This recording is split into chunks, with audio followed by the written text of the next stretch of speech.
Bonjour Anne, on vous retrouve en direct de la Maison de la Radio comme chaque jour dans le fil info de la matinée. Alors un biologiste veut recréer en France une forêt vierge pour que les adolescents de nos arrière-petits-enfants puissent, les descendants de nos arrière-petits-enfants puissent en profiter.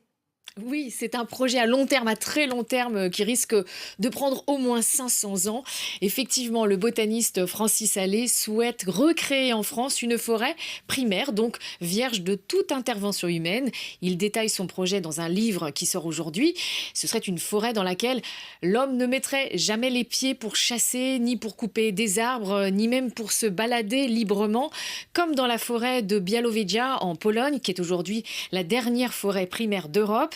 Et c'est une forêt dans laquelle on trouve des loups, des lynx, des bisons sauvages et des arbres vieux de plusieurs siècles, dont certains ont commencé à pousser au Moyen-Âge ou à la Renaissance. Mais alors pourquoi recréer à tout prix une forêt primaire? Les forêts que nous avons, elles ne suffisent pas? Non, parce que ce sont des forêts secondaires beaucoup plus jeunes et beaucoup moins riches biologiquement, en raison de la chasse et de l'entretien forestier qu'on y pratique.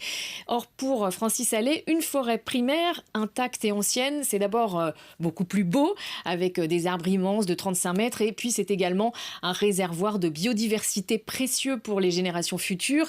Et c'est aussi la meilleure façon de stocker du carbone et d'affronter le réchauffement climatique.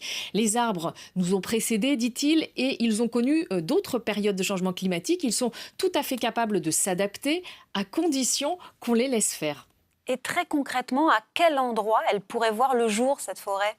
Alors, si elle voit le jour, cette forêt couvrira au minimum 70 000 hectares. Donc, vous imaginez un carré de 26 km de côté que Francis Allais aimerait implanter dans l'Hexagone, mais sur une zone frontalière avec un autre pays, l'Italie, l'Espagne, l'Allemagne, la Suisse ou la Belgique. Et l'idée n'est pas de planter des arbres, mais de partir d'une forêt déjà vieille de quelques siècles pour gagner du temps.